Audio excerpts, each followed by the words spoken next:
Welcome to Mystical Messages. I am Hilary Harley, your podcast host. I am a soul guide and astrologer. Mystical Messages is your podcast gateway to discover and learn about the realm beyond the veil, including all things intuitive, metaphysical, and the healing arts. To learn more about my work or to book a session with me, please visit hilaryharley.com. If you would like to read my monthly forecast, you may find the full written transcript for all astrology episodes on my website. That way, if you hear something and want to re-listen to a forecast or to check a date of a cosmic event, you may find it on the written monthly forecast on hilaryharley.com. Today, I am so delighted to have my very special guest, Heather Campbell, join me to celebrate her new book, Good is Amazing. Heather is an author, speaker, CEO, and founder of Ready, Set, Recover. And the continuing thread through her life is to help people feel seen, heard, and celebrated. Please join me in welcoming Heather Campbell. It's so fun to be here. Yay! I am so honored and privileged to have you here to talk about your book. And I really want to dive into the nitty gritty because it is so needed, this message right now about good is amazing. I am of a generation. You're a few years younger than I am, but Not we that are many.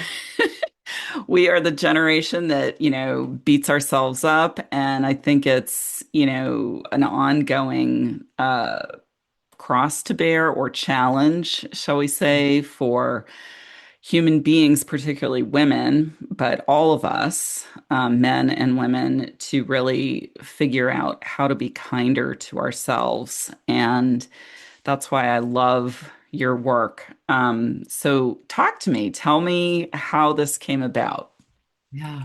It's so funny, actually. As you were reading or saying the introduction for your podcast, I found myself taking a deep breath, just having you talk about what the purpose of this podcast is, made my shoulders relax, made me relax.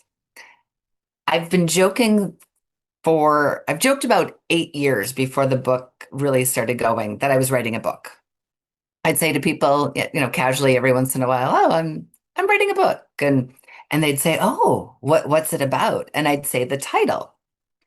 And when I'd say the title, I'd similarly see their bodies change. I'd Mm-hmm. see their shoulders fall away from their ears, and oh, yeah, uh, tell me, yes, and. Tell me uh, more, please. Tell me more. But then the funny part was I'd kind of think in my head, I got to write more than the title. Like that's not Mhm. really a book. I've got Mhm. a catchphrase. Right. Um, When I so first it's met you, you were just yes, starting the book, I believe. yes, yes. It took a while. It took a while for that for that moment inspiration to really become more. Hmm. And then I just got to the point of we need this. Yeah, I felt both an opportunity and a responsibility, to be honest, Hmm. that we need this validation. It is critical right now. I couldn't stand it if I knew that I had an opportunity to give people a breath, to Right. give people a little sense of ease. And I didn't take it. Yeah, I mean, in other conversations I've had on this show, we've talked about what an unprecedented, and that's such an overused word right now, but really no one in humankind and human history has lived through what we're going through right now. Yeah. It is a complete collapse of everything we've known. It's an Mhm. up-leveling, it's a reordering. And it's the equivalent in my mind to right before birth. We are being rebirthed, and we're going into a heart-centered place. And that's Yeah. why I believe Good is Amazing really fits with this. It helps to usher in the place that we're going with wisdom. Yes. Yes. So, how did you come to this place of So, writing it? um, it's interesting. I feel like human nature, we pay attention and we take action to things we're either rewarded for or punished around. Like Hmm. that's, again, we're not that complex. We're horribly and amazingly complex, and yet we're not that complex. You know, like here's Ding, a ding, treat. ding. You're gonna do it. Ring the bell, dog salivates. Um, we're not that complex. I think I have been rewarded for paying attention and sharing stories Hmm. in my life. I have gotten many moments of reward for taking those actions. Um, and I think storytelling is so important um, within our lives. And when I look at, I'm a storyteller. I've been telling the end of my book has a thank you to my family. And I say, thank you for listening to these chestnuts over and over again. The stories that I have told. Hmm. My kids could possibly say some of these stories verbatim. Quote you Um, in their they could. sleep. They could quote me. They could quote me. Um, but I've been lucky. I've been lucky to have them and again be rewarded for sharing them. Hmm. And by rewarded, I mean again, just that contact, that purpose, that connection with others. Hmm. Um, I recently talked with someone, had a wonderful, I'm doing these You Are Amazing parties Hmm. where I'm inviting people and saying, it's not about my book, it's about you. You're amazing. You should meet other amazing people. So I had one in New York City, and someone came up to me and said, the first time I talked with you, you told me it was okay if my kids were okay. Hmm. And Hmm. and lovingly, I thought I did. I said like, oh, uh, she said that changed my world. Hmm. It changed my world thinking of, and our kids were little at the time. I think our kids were in first grade when this Wow. conversation happened. So Wow. it's not like they were entering college and it was, she was being fed by my story of, I think it's okay for them to be okay. Hmm. They, I don't know where my kids are going to go to college. I don't know where they're going to go to high. Right. I want Right. happy and healthy. Right. Um, but it's interesting having her come up to me again. Again, how many years is that? 10 years later, 50? I don't even know. I can't do math. Not my strong suit. Um, but having her say that to me again feeds me. It Hmm. rewards me. Hmm. And I've been lucky to be rewarded for those things. And again, it drove me to, I'm going to do this. I'm going to take the energy. If I got to the point of, if I want these messages in people's heads and hearts, I need to write a book and get it into their hands. Right. Right.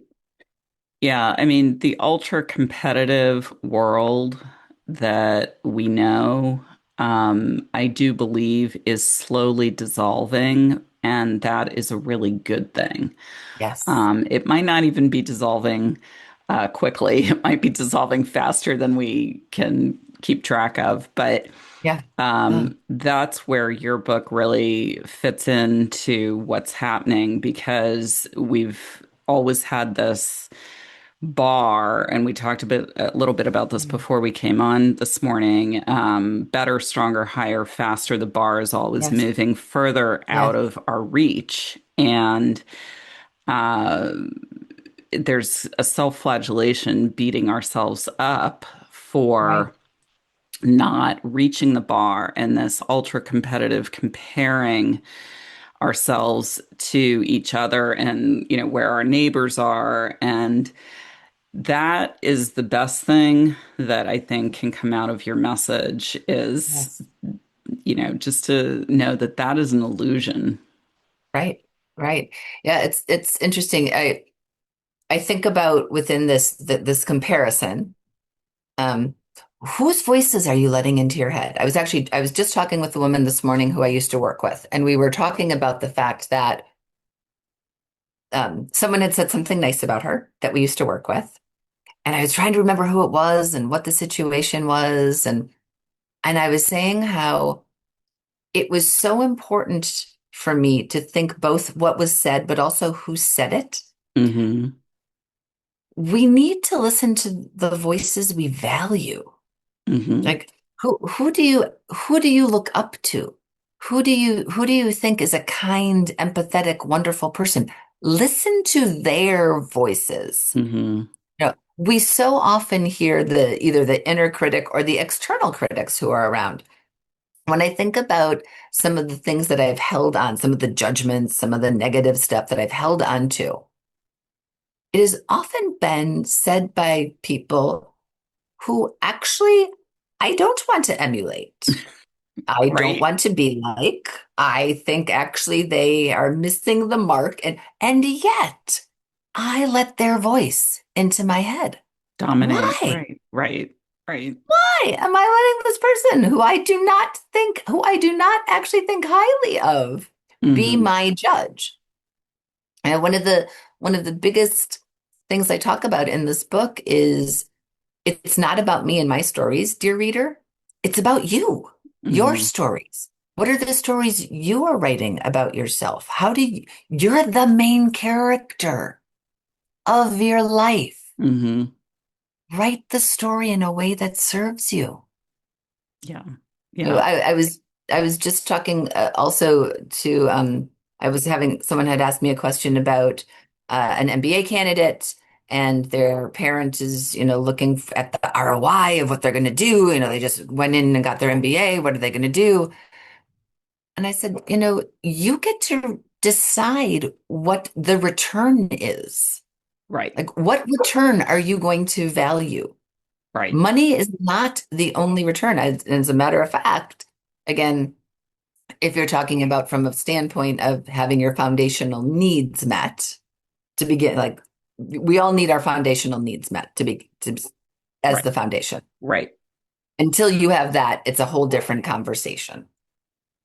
But if your foundational needs are met, then what are the things that actually serve you? Right. What brings you joy? How do you get health and happiness? It's not your parents. It's not that voice in your head. It's certainly not the people who you don't actually think are good people. Like, Hmm. stop those voices. Yeah, what I've really learned, the younger generations are my teachers to a great extent Mhm. Yes. because they're reminders, as are infants when they come into this world, the purity and the innocence. And, they're not concerned about the material goals. They're concerned about exactly what you're saying, what feeds you. And that is love and compassion and warmth Yeah. and Yes. that kind of sustainability. Yeah. So these younger generations that I'm exposed to and experience, whether as clients or my own daughters, Mhm. they really, it's about quality of life. It is not about chasing the next goal Right. necessarily. Right. So material goal particularly. So, give us a sneak peek into some of the chapters and what you're some of what you're bringing us into the topics. So there are a number of things, again, just thinking about what we've just been talking about in terms of the voices. One of my favorite chapters is I'm trying to find it here, is naming your inner critic. Mm-hmm.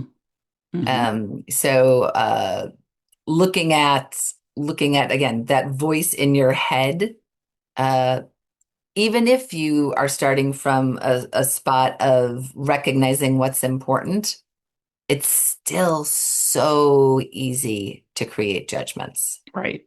We do it. And so I talk about the reality of that. I say I've never actually asked the Dalai Lama, but I'm guessing even the Dalai Lama has some inner critics. It's Um, his relationship to his inner critic that is probably a wee bit more refined yes, and in yes, check. yes. Again, I would aspire to have, oh my gosh, I would love the Dalai Lama's inner critic to be my inner critic. No, you were sweet. Let's be sweeter next time. My inner critic's name is Blanche, and Blanche is a harsh critic. Hmm. Um, Blanche actually wrote a review of my book before it came out. Yeah, Wow. yeah. Would you like to hear Blanche's review? This is really, I think, a teaching tool down the line for you because when writing a book, to have that externally named critic, or it could be painting or whatever Yep, endeavor, yep, creating a business, making a pie. It's like, yep. what were you exactly thinking, Heather, when you, you know? So it's interesting. So the review that I wrote was part of writing the book, and in talking about just being honest about the fact that you know I really do live into good is amazing. Mhm. It is what I focus on, is what I do. And still, I hear the voices. I Hmm. have the moments. Hmm. So Blanche, like I said, wrote a scathing review of the book. And in doing so, and again, this was part of the process of writing the book, I got to talk about my relationship with Blanche and how, number one, naming her has changed the relationship completely. Hmm. Because now when it starts, I actually have this whole persona thing that's happening. And I reckon, oh, it's Blanche. Blanche Hmm. is here. There she goes So again. there she goes. Huh, I should probably think or do the opposite because it's Blanche. So I Hmm. don't go into the spiral. I actually sometimes enjoy it. Like, oh, yeah, sure. Look at you. Look at you trying to bring me down. Um, so naming the inner critic is definitely one of my favorite topics in here.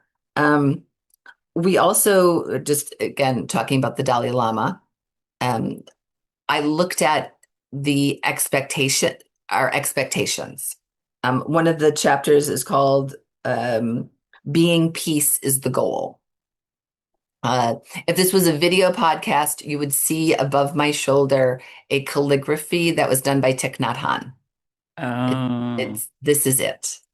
Um, uh, I am thankful for the writings, the teachings, the Hmm. being that was Thich Nhat Hanh. I was introduced to his writings in college, very stereotypical college moment of enlightenment, Hmm. like, oh my Hmm. gosh, yes, this is I Hmm. have loved him for a very, very long time. The chapter in the book goes into the fact that I got to see him live in person. Wow. I mean, again, Right, moment. right, right. It didn't actually end that way. My moment was crushed. In what way? So I went. I have made all of this preparation. I've got all of this expectation. I am ready to be enlightened. I'm sitting at St. John's Cathedral in New York City. I have, left where I have taken energy and I am going to just be washed in a glow in the moment. And he starts to speak and you can't hear him at all Even with a mic? with the mic. You cannot hear a word the man is saying. And So, I've now gone from this, I'm ready. Om Namah Shivaya. And I'm so ready right. to, are you freaking kidding me? So I went through all of the emotions in my head. It wasn't necessarily Blanche, it was really me. Anger. It was, um, and then started laughing at myself, to myself. Well, this is the point now, isn't it? Oh, wow. This is, and again, he wasn't doing this. This wasn't a staged, boy, am I going to mess with all of you. Um, but these are the moments. The Wow. moments are going to come. And back to, you were talking about it in a different way, but in terms of the bar, I had Hmm. put a very high bar for this. I had Hmm. huge expectations. This was Hmm. important to me. Hmm. Hmm. Okay, it didn't work. What are you going to do now? Right. Now you're getting to be here. This is pretty amazing. You are in the presence. You are in the energy. I also was very hungry. And Never, so never a good combination. right, right. So I enjoyed it for a while. I sat for a while, and then I left and I got great sushi. Hmm. Um, so And yes, go ahead. you're given what exactly you need in the Right, moment that you find yourself. And yes, so much of what our day-to-day living is expectation and yes, perspective. yes, I just yes. went through that with somebody who passed, and the person I was speaking with, who is also very, very close to our friend, knew her very well, far more than I did for many more years. And she was very bitter about Mhm. our friend. And I thought, well, there's a perspective. Right, right. And it really, I went into that meeting with her having these expectations of, oh, we're going to commiserate and we're going to cry Mhm. together and we're going to mourn our friend. And I came away feeling like, oh my God, did I even know my friend? you know. Yeah, So it's really about perspective yes, and everybody, grief, like anything else, there's a different bar that everybody and threshold that right. everybody functions with. Right. A- And again, you are so focused on community and energy in that exchange. Like we Hmm. are constantly exchanging. We are living in this constant exchange, recognizing you get to take care of yourself in that exchange. Right. Right. So for you to go into that conversation thinking it's going to be one thing and Hmm. for it to be a completely different thing and to have it not ultimately take you down a path of Right. oh no, that's you, that's you, that's your energy. Okay, interesting. um again, the second chapter in the book talks about someone telling me that I was sending my child to a preschool. Why would you go to that school when you could be going to this school? Oh boy. And preschool, mind you, we're not talking college. Preschool. Um, but how are you going to let those judgments of others Hmm. inside your head, inside your heart? And for you in that moment, it's really heart also. Right. Like, oh, like your heart is big and open and you thought it was going to be taken care of in one way. And as in like I said, I literally in my head at St. John Divine wanted to stand up and start swearing in St. John Divine. Um, it's hard in those moments. My guest is the remarkable Heather Campbell. Her brand new book is Good is Amazing. And you may find her book and all more information about Heather, her work at heathercampbell.com. So, more. Yeah. you know, dealing with this moving bar and the whether the bar is other people's judgments or our Mhm. own judgment or of Mhm. ourselves or better, stronger, higher, faster. Yeah. Um, Good is not just what I'm hearing as C or B plus work. If it were a grading system, it is this is what nourishes me. Yes. And I have a not professional or technical scale that I use with clients that I call the yuck to yum scale. And it's very, very technical term. Uh-huh. And, you know, and the yum is related to your soul. Does this, Mhm. because your soul and your intuition are drawn to what makes you feel alive Mhm. and rich. And I'm not talking about materially rich, but like dense and delicious and Mhm. more and yummy and more. I Yep. want more. Yep. And yuck is, I don't know what that is. I am going to keep an eye on it. Or it can be dark and, not savory, shall we say. Right. And then there's somewhere in the middle, which is neutral. I don't know what this is. Right. So, um, that's what this text is really coming Yes. toward me at. Yes. It again, that is such a beautiful tool. Um, so many people don't even think that they get to put things on a scale of, is this feeding me? Hmm. Never Hmm. even occurs to them.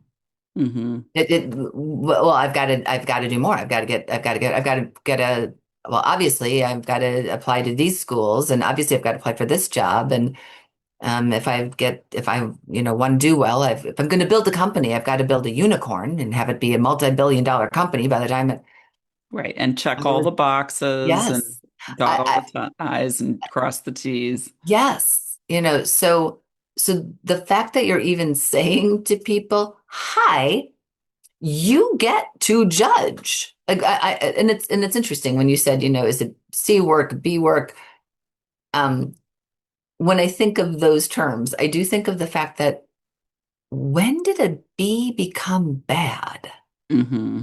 Like, Hmm. w- how did that happen? Hmm. Why? Uh, why do we think that's bad? Hmm. Um, Again, I think it's actually amazing if you're doing a good job. Like Right. it's Right. not easy to do that. Right. But I love the fact that you were saying to people, you get to judge. I'm a I judge all the time. Hmm. Ah, interesting.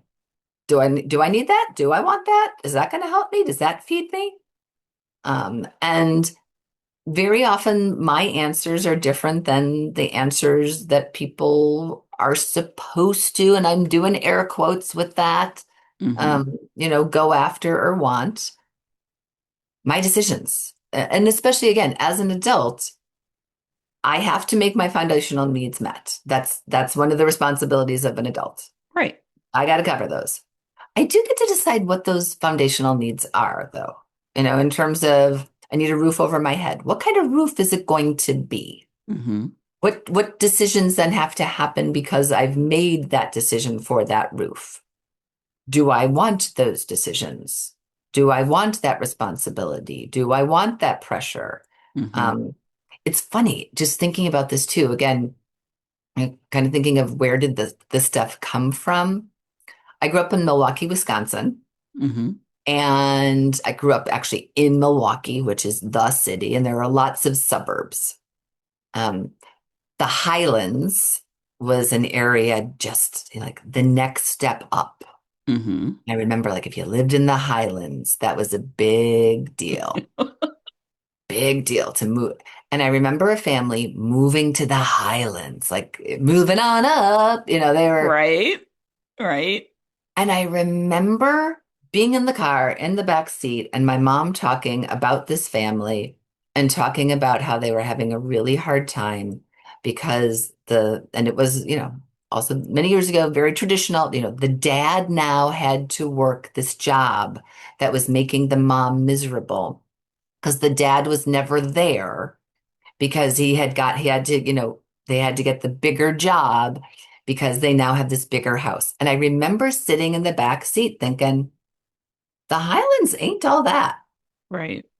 Right. Like I I don't I would love a house in the Highlands if it makes me happy. Mm-hmm. If I Mm-hmm. can balance all the other things. But I must have been in like fifth grade as I was Wow. hearing this and thinking, so they chose to move to the Highlands, right? No one made them do that. They decided, I want this bigger life, and now I have to make decisions to support that Mm-hmm. life. Right. Right. Um, Yeah, there's healthy, well, let me back up. I would say in modern lexicons, decisions, discernment, that's a friendlier term, but yep, yep, there's discrimination and judgment have right. become really naughty words. Yes. And there is, this goes back to talk about root chakra and foundational. Hmm. There's healthy discrimination and healthy judgment. Right. And that is really important to keep front and center Yes. because does this make me feel healthy? And healthy isn't just green vegetables, it Right. is, does this spiritually uplift me? Yes. Yes. It do you shine? Right, right. Think about, is it someone who's in the flow? Think about moments where you shine. Mm-hmm. How do you get yourself in more of those moments? Right. And truly you feel like you shine. It's funny again, thinking about some things that may have happened in your past where people are like, oh, does it make you feel oh? Because a lot of those moments don't. Right. Right. Yeah, and I have to say, in the world that I live in, some people in modern society are running from the next magical item that's going to Mhm. make them feel terrific, whether Yeah, that's a designer handbag or, right, teaching a right. superstar class or whatever.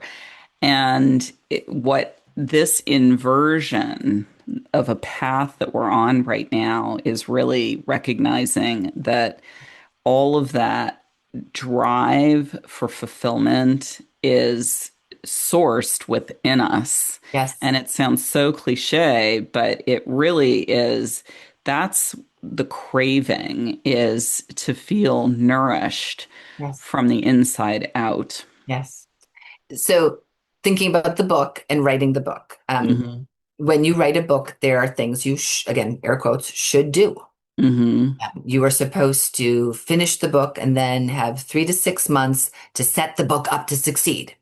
You are going to send the beautiful finished book to famous people. And you are going to say, hi, famous person.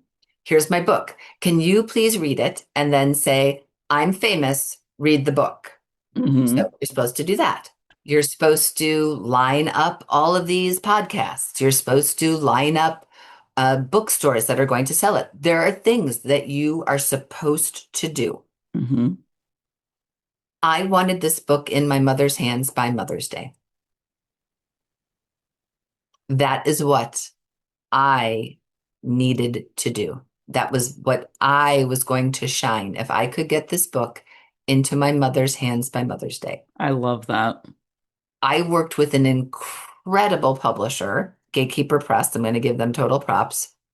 They played with me, and I say play because we had to play. Hmm. Again, the way you're normally supposed to do it. Again, you get everything finished, everything has been finalized and approved. You then say to Amazon, etc., this is when it's going to launch in 3 to 6 weeks. We got Amazon the final files. And I think 5 days later, the book was going out into people's hands. That's not the way you're supposed to do it. Right, right. Um, and I had moments within this of, oh, we should stop. We should kill that date of May 11th. We should definitely, I slow down. Nope, it'll be good. Hmm. It won't be set up the way other things. But my goal, again, when I worked with the developmental editor, I said, you should know my goals. My Hmm. goals are to entertain and inspire people. Hmm. That's my goal.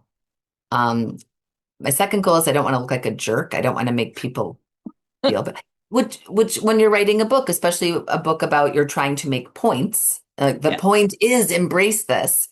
There's usually a foil. There's usually I didn't want to belittle or do that in any way. Hmm. Um, I wanted to validate myself, within this. Right. I love talking with people about this. Again, if I can help get more shoulders away from the ears and more people taking that breath, which is so important, and seeing themselves as the main character in their lives, I'm a happy Right. person.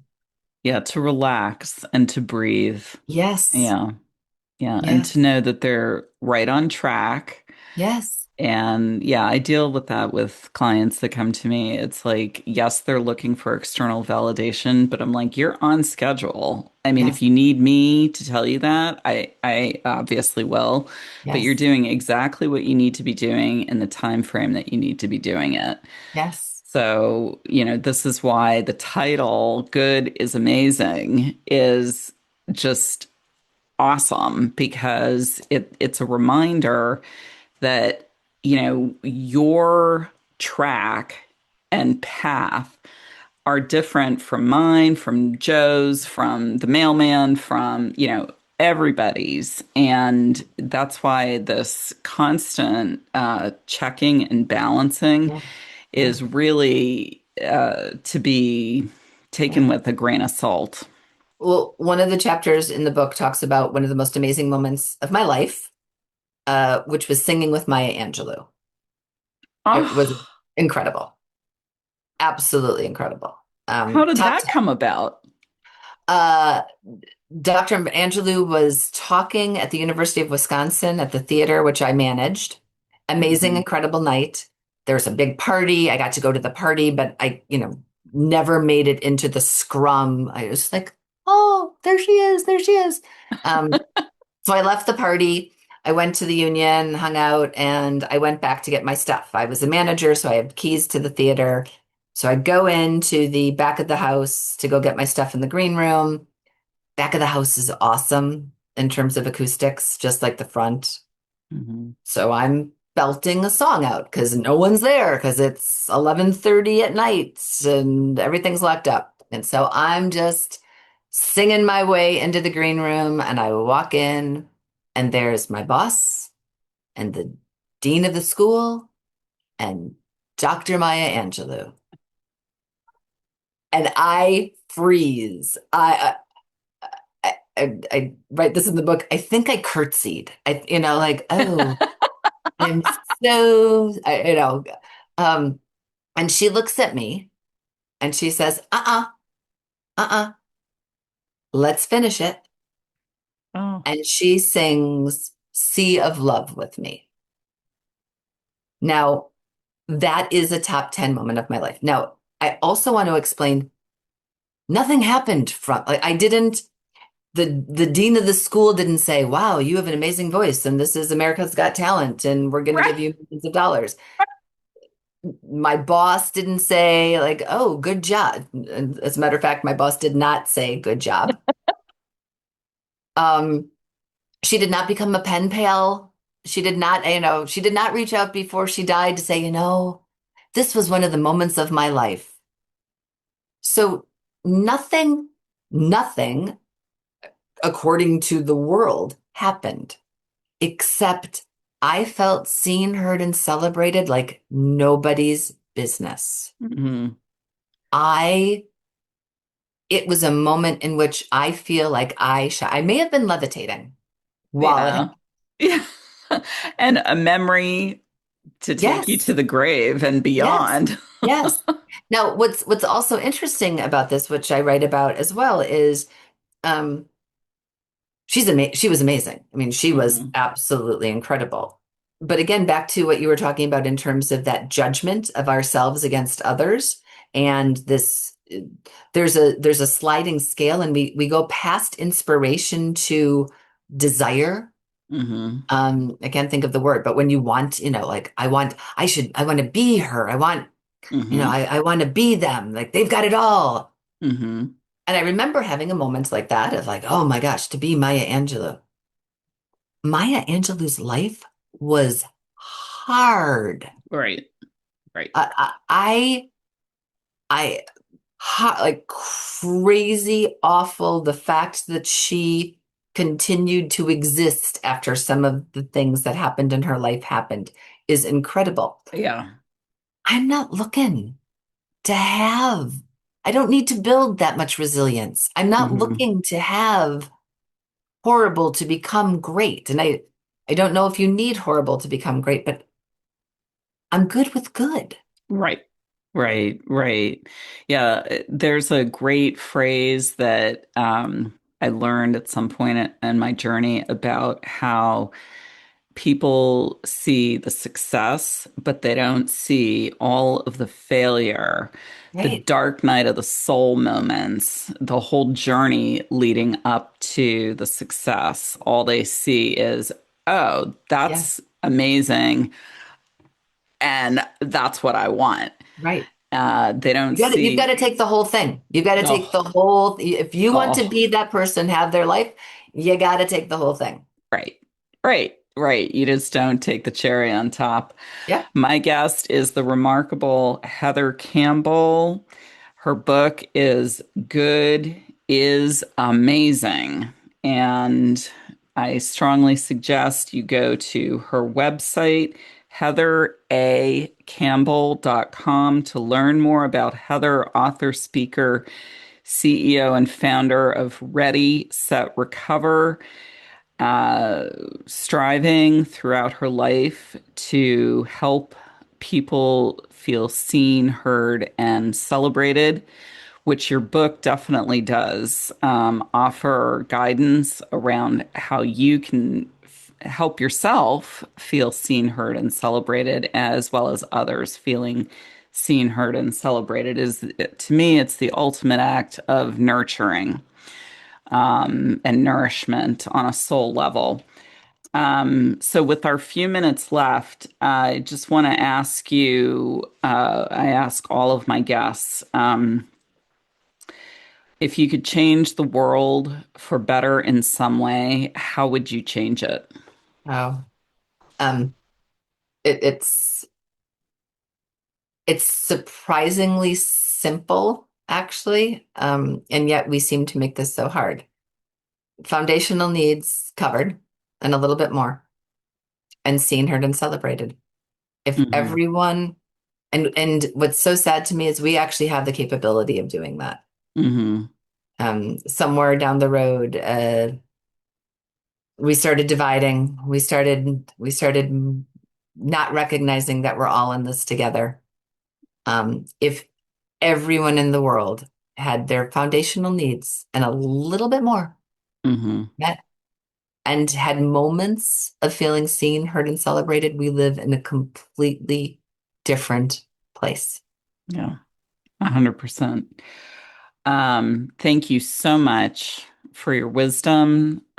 Please go to Heather's website, heatheracampbell.com, to purchase her new book, Good is Amazing, because you're doing amazing, sweetie. Thank you. Thank you. It's been Um, amazing to be on this and have a conversation with you. It just feels oh, so wonderful. thank you. Likewise, Thank you. most sincerely, likewise. So so wonderful to bring you my beautiful guest, Heather. I just want to go over a few things before we sign off here. We would love to have you join the Three Wise Women community. We are three veteran metaphysical practitioners offering connection and conversation to explore all of your wildest woo questions. Join us the first Tuesday of each month at 6 p.m. Eastern Time via Zoom. It's only $10 per month per session or $110 per year. To register, please visit my website, hilaryharley.com. And to learn more about my work or to book a session with me, please visit my website, hilaryharley.com. If you would like to read my monthly forecast or to check dates of planetary events and cycles, you may find the full transcript for all astrology episodes, as well as other interviews with guests, holistic healers, and authors on my website. Thank you so much for listening today. Please join me again in 2 weeks when I will bring you the astrology forecast for the month ahead. I wish you many blessings as you journey forward.